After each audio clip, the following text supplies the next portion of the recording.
कौन हमरा जैसन पढ़ाई लो जौन बिहार बोर्ड में आवे। तो हेलो डियर स्टूडेंट, तो इस वीडियो में हम देखेंगे साइंस का टोटल ऑब्जेक्टिव क्वेश्चन। तो बिहार बोर्ड का है 2024 का। तो वीडियो तक के अंत तक बने रहिएगा। तो वीडियो को करते हैं स्टार्ट। वीडियो को स्टार्ट करने से पहले आप लोगों को बता दें कि बिहार बोर्ड 2024 का वास्तुनिष्ठ प्रश्न है। वास्तुनिष्ठ प्रश्न यानी साइंस का वस्तुनिष्ठ प्रश्न है। तो आप इस ऑब्जेक्टिव टाइप के क्वेश्चन के लिए हमारे साथ वीडियो के अंत तक बने रहिएगा। तो पहला नंबर क्वेश्चन कर रहा है, प्रकाश की किरण गमन करती है। आप बताइए प्रकाश की किरण कैसे गमन करती है। प्रकाश की किरण सीधी रेखा में गमन करती है कि टेढ़ी रेखा में गमन करती है कि किसी भी दिशा में गमन कर लेती है कि ऑल यानी सब होगा। तो आप बताइए प्रकाश की किरण है वो कैसे रेखा में गमन करती है। तो वो होगा हमारी सीधी रेखा में गमन करती है। कैसी रेखा में गमन करती है। तो प्रकाश की किरण सीधी रेखा में गमन करती है।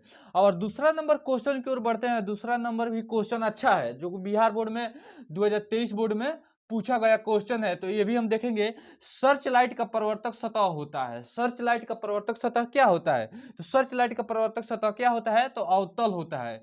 अवतल होता है, उत्तल नहीं होता है, समतल नहीं होता है, ऑल इनमें तीनों तो होगा नहीं। तो इसमें होगा अवतल। अवतल होगा अवतल दर्पण। चलिए तीसरा नंबर क्वेश्चन की ओर बढ़ते हैं। तीसरा नंबर क्वेश्चन भी बहुत इंपॉर्टेंट क्वेश्चन है। निर्वात में प्रकाश की चाल क्या होती है। निर्वात में प्रकाश की चाल क्या होती है। जो कि अंधेरा अंधेरा जो जिस पर होता है उसमें प्रकाश की चाल कितना होती है। तो देखिए ये होता है 3 × 10 है किलोमीटर पर सेकेंड। किलोमीटर पर सेकेंड होता है। तो ये होगा ऑप्शन नंबर ए 3 × 10⁸ किलोमीटर पर सेकेंड होगा। सेंटीमीटर में नहीं होगा, सेंटीमीटर में जो नहीं होगा। ये दोनों ऑप्शन सेम नहीं है, सेंटीमीटर स्क्वायर है। अगले क्वेश्चन की ओर बढ़ते हैं। निर्वात में प्रकाश की चाल कितने होते हैं। 3 × 10⁸ होता है। जो कि निर्वात होता है उसमें प्रकाश की चाल कितनी होती है वो पूछ रहा है। अगला क्वेश्चन है 4 नंबर क्वेश्चन। 4 नंबर क्वेश्चन कह रहा है मानव नेत्र में किस 4 नंबर क्वेश्चन है मानव नेत्र में किस प्रकार का लेंस पाया जाता है। चौथा नंबर क्वेश्चन है मानव नेत्र में किस प्रकार का लेंस पाया जाता है। तो मानव नेत्र में किस प्रकार का लेंस पाया जाता है। अवतल लेंस पाया जाता है कि उत्तल लेंस। देखिए कि मानव एक ऐसा एथी है जिसके दूर के भी लगता है। अवतल और उत्तल दोनों का काम करता है। लेकिन मानव नेत्र में होता है वो सिर्फ उत्तल लेंस ही पाया जाता है। कौन लेंस पाया जाता है। उत्तल लेंस पाया जाता है। ये 4 का कौन ऑप्शन होगा। तो 4 का ऑप्शन होगा ए। चलिए 5 नंबर क्वेश्चन की ओर बढ़ते हैं। 5 नंबर क्वेश्चन कर रहे हैं मानव नेत्र जिस भाग पर प्रतिबिंब बनाता है वह कौन है। वह है तो मानव नेत्र जिस भाग पर प्रतिबिंब बनाता है वो कौन है। तो ऑप्शन नंबर ए कह रहा है कार्निया है, परितारिका है, पुतली है या दृष्टिपटल है। दृष्टिपटल को आप एक इंग्लिश में कह सकते हैं रेटिना। क्या कह सकते हैं। रेटिना कह सकते हैं। तो देखिए कार्निया तो होगा नहीं, परितारिका तो होगा नहीं, क्या तो आंख उधर होता है। और परितारिका पुतली और ये होगा दृष्टिपटल होगा इसका सही आंसर। इसका सही आंसर होगा डी नंबर ऑप्शन। तो इस प्रकार 5 को हो गया और आगे बढ़ते। सामान्य नेत्र का दूरबिंदु होता है। सामान्य नेत्र का दूरबिंदु क्या होता है। तो 25 सेंटीमीटर तो नजदीकी का बिंदु होता है। जैसे कि मैं अगर बोर्ड में पढ़ा रहा हूं तो बोर्ड के मेरे आंखों का बीच के नजदीक का दूरी कितना होना चाहिए। तो वो होना चाहिए 25 सेंटीमीटर। 25 में भी तो कुछ होता नहीं है। 25 में तो होता नहीं है। तो दूरबिंदु कहेगा तब ऑप्शन नंबर डी होगा। क्या होगा। अनंत होगा। जब दूर बिंदु को बात करें तो होगा अनंत। अगर नजदीक बिंदु को बात करें तो नजदीक बिंदु होगा 25 सेंटीमीटर। तो समांतर नेत्र का दूर बिंदु अनंत होता है और नजदीक बिंदु 25 सेंटीमीटर होता है। ए नंबर नजदीक बिंदु 25 सेंटीमीटर और दूर बिंदु क्या होता है अनंत होता है। तो 7वां नंबर क्वेश्चन की ओर बढ़ते हैं हम। 7वां नंबर क्वेश्चन है ऊर्जा का एसआई मात्रक होता है। ऊर्जा का एसआई मात्रक होता है। देखिए खाने वाला ऊर्जा होता है जैसे कि खान पान पर होता है उसका होता है कैलोरीन। लेकिन जो एथी होता है ना उसका होता है जूल। जैसे कि मान लीजिए कोई ऊर्जा है जैसे कि भौतिकी रूप में तो उसका एसआई मात्रक होता है जूल। और जो खाने वाला ऊर्जा होता है उसका होता है कैलोरीन। तो ऊर्जा का दोनों मात्रक होता है। तो यहाँ पे जब ऊर्जा का एसआई मात्रक पूछे तो उसका एसआई मात्रक क्या होगा जूल होगा। तो चलिए 8वां क्वेश्चन की ओर हम बढ़ते हैं। 8वां क्वेश्चन है निम्न में से किसका अर्थ जल होता है। जो इसमें से कोई एक पदार्थ है जिसका अर्थ जल होता है जो कि जल है। तो ऑप्शन नंबर ए है पेट्रोल। पेट्रोल क्या जल होता है? पेट्रोल, जो पेट्रोल को हम पी सकते हैं? नहीं पी सकते हैं, तो पेट्रोल नहीं होगा।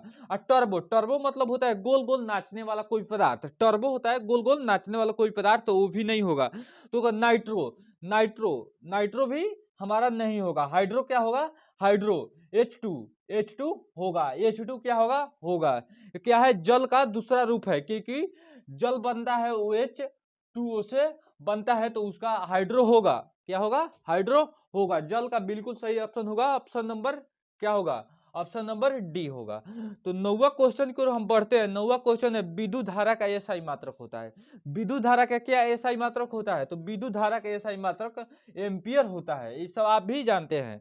तो चलिए 10वां नंबर क्वेश्चन की ओर बढ़ते हैं। 10वां नंबर क्वेश्चन कर रहा है 1 वोल्ट कहलाता है। 1 वोल्ट क्या कहलाता है? तो 1 वोल्ट कहलाता है 1 जूल पर कूलम्ब। 1 जूल क्या पर कूलम्ब कहलाता है। ऑप्शन कौन होगा? ऑप्शन बी होगा। जूल एम्पियर तो नहीं होगा, नन होगा नहीं, ये जूल पर सेकंड होगा नहीं। ऑप्शन कौन होगा? ऑप्शन ए 1 जूल पर सेकंड। 1 वोल्ट में कहलाता है, तो 1 जूल पर कूलम्ब कहलाएगा। ऑप्शन नंबर कौन होगा? 10 का डी। तो इस प्रकार 10 क्वेश्चन हुआ। आगे बढ़ते हैं। तो चलिए 11 नंबर क्वेश्चन की ओर बढ़ते हैं। 11 नंबर क्वेश्चन कर रहा है, घरों में विद्युत से दुर्घटना किसके कारण होता है? विद्युत दुर्घटना होता है घरों में, उस किसके कारण होता है? तो पहला है फ्यूज तार के, पहला फ्यूज तार के, और दूसरा होता है शॉर्ट सर्किट, और सी नंबर है उच्च तार प्रवाह के, और डी नंबर है नन। तो देखिए फ्यूज अगर गलेगा तो उससे कोई शॉर्ट सर्किट, कोई दुर्घटना नहीं होगा। तो शॉर्ट सर्किट होता है जो कि ज्वाइंट तार हो जाता है, उसके कारण दुर्घटना होता है। तो इसका ऑप्शन नंबर कौन होगा? ऑप्शन नंबर होगा बी। देखिए घरों में विद्युत से दुर्घटना किसके कारण होता है? तो शॉर्ट सर्किट के कारण होता है। अगला क्वेश्चन है 12 नंबर क्वेश्चन। 12 नंबर क्वेश्चन की ओर बढ़ते हैं। 12 नंबर क्वेश्चन कर रहा है, फ्लेमिंग के वाय हस्त नियम। फ्लेमिंग के बाह्य और हस्त नियम, दोनों हाथों के नियम तो आप लोग पढ़े ही होंगे। तो 12 नंबर क्वेश्चन कर रहा है, फ्लेमिंग के वाय हस्त नियम के में अंगूठा किसके दिशा को संकेत करता है?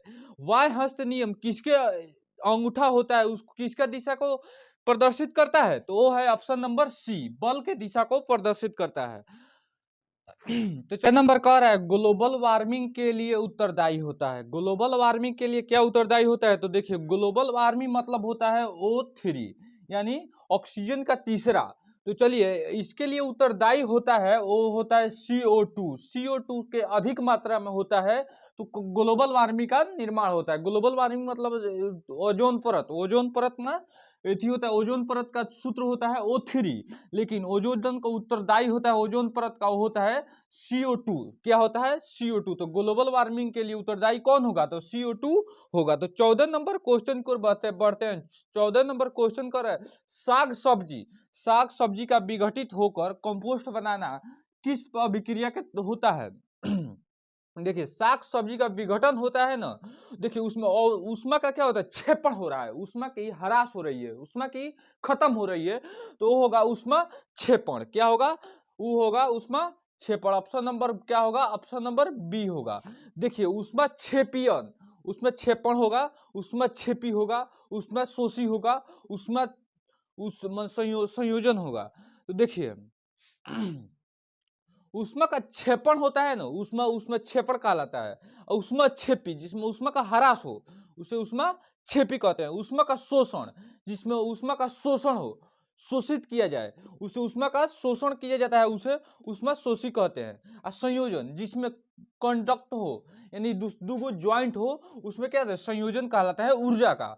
तो देखिए साग सब्जी होता है ना, वो होता है उष्मा क्षेपी अभिक्रिया होता है। तो 15 नंबर क्वेश्चन की ओर हम बढ़ते हैं। 15 नंबर क्वेश्चन कर रहा है, उपचयन का वह प्रक्रिया है जिसमें, देखिए उपचयन, उपचयन क्या कर रहा है?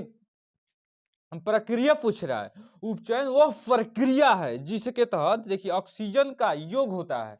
ऑक्सीजन, ऑक्सीजन क्या क्या होता है? ऑक्सीजन का योग होता है। हाइड्रोजन वियोजन होता है। क्या होता है? देखिए ऑक्सीजन का योग होता है, हाइड्रोजन का वियोजन होता है, इलेक्ट्रॉन का त्याग होता है। लेकिन ऑप्शन नंबर कौन होगा? ऑप्शन नंबर डी, सभी होता है। तो ये आपको बहुत ही इंपॉर्टेंट क्वेश्चन है, 2024 में इसका आने का चांस भी बनता है। तो देखिए उपचयन वह प्रक्रिया है जिसमें ऑक्सीजन का योग भी होता है और हाइड्रोजन का वियोजन भी होता है और इलेक्ट्रॉन का त्याग भी होता है। तो 15 का होगा ऑप्शन नंबर डी, बिल्कुल सही जवाब है। साग सब्जी का ऊष्माक्षेपी होगा और ग्लोबल वार्मिंग के लिए क्या होगा, CO2 होगा। तो 12 नंबर फ्लेमिंग के वाय हस्त के नियम के क्या अंगूठा क्या दिखाता है, तो बल को दिखाता है। तो घरों में दुर्घटना किसके कारण होता है, तो शॉर्ट सर्किट के कारण होता है। तो चलिए अगले क्वेश्चन की ओर 16 नंबर क्वेश्चन की ओर बढ़ते हैं। 16 नंबर क्वेश्चन है, निम्नलिखित में कौन ऑक्सीकारक है। देखिए ऑक्सीकारक पूछ रहा है, क्या पूछ रहा है, ऑक्सीकारक। ऑक्सीकारक जब पूछ रहा है तो देखिए H2CO2 CO H2S plus chlorine. देखिए ऑक्सीकारक जब पूछ रहा है तो इनमें से H2SO हाइड्रोजन सल्फाइड, क्या होगा, हाइड्रोजन सल्फाइड। ऑक्सीकारक पूछ रहा है, ये भी ध्यान रखिएगा, ऑक्सीकारक तो क्या होगा, हाइड्रोजन सल्फाइड होगा। अगला क्वेश्चन है 17 नंबर क्वेश्चन। 17 नंबर क्वेश्चन की ओर हम बढ़ते हैं। 17 नंबर क्वेश्चन कर रहा है, किसी अम्लीय विलयन का पीएच मान होता है। देखिए अम्ल का पूछ रहा है, अम्ल का अम्लीय विलयन का पीएच मान। तो देखिए क्षार का तो 7 से अधिक होता है और अम्ल का क्या होता है, तो 7 से बिल्कुल कम होता है, 7 से बिल्कुल कम होता है। और उदासीन होता है उसका 7 होता है। तो चलिए इसका 17 का ऑप्शन कौन होगा, 17 का ऑप्शन होगा सी, यानी किसी अम्लीय विलयन का पीएच मान क्या होता है, तो 7 से कम होता है, 7 से कम होता है। 18 नंबर क्वेश्चन की ओर हम बढ़ते हैं। 18 नंबर भी क्वेश्चन मोस्ट VVI क्वेश्चन है।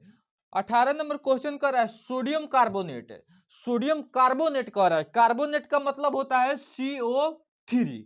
क्या कर रहा है, सोडियम कार्बोनेट। तो देखिए इसमें भी सोडियम है, इसमें भी सोडियम है, इसमें भी सोडियम है, इसमें भी सोडियम है।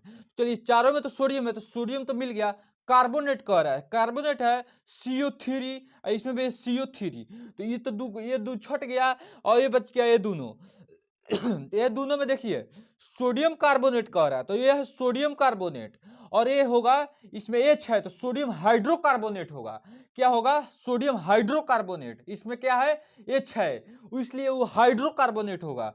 तो इसलिए सोडियम कार्बोनेट जब पूछेगा तो होगा Na2CO3, यानी सोडियम कार्बोनेट ये होगा और सोडियम हाइड्रोकार्बोनेट ए होगा। Option number B. इसका ऑप्शन नंबर कौन होगा, ऑप्शन नंबर ए होगा।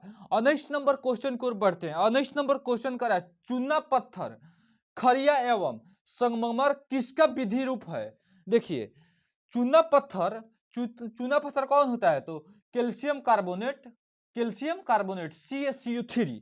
और कर खरिया एवं संगमरमर, तो देखिए ये सब चूना का ही बना होता है, इसका दूसरा अप्रूफ होता है, यानी दूसरा रूप होता है। तो ये भी इसका भी ऑप्शन कौन होगा, यानी डी होगा, CaCO3, कैल्शियम कार्बोनेट होगा, कैल्शियम कार्बोनेट CaCO3 होगा। ऑप्शन कौन होगा, ऑप्शन डी होगा। चलिए 20वां क्वेश्चन की ओर बढ़ते हैं। 20 नंबर क्वेश्चन की ओर बढ़ रहा है, जटर, जटर रस का पीएच मान होता है। देखिए जटर रस का पीएच मान कितना होता है, तो सबसे कम किसका रस होता है, तो जटर रस का ही पीएच मान होता है। तो सबसे कम कौन है, देखिए होगा 1.2, ऑप्शन नंबर ए होगा। जटर रस का पीएच मान होता है 1.2। ये भी मोस्ट VVI है, ये भी याद रखिएगा। तो चलिए अगले क्वेश्चन की ओर हम बढ़ते हैं। अगला क्वेश्चन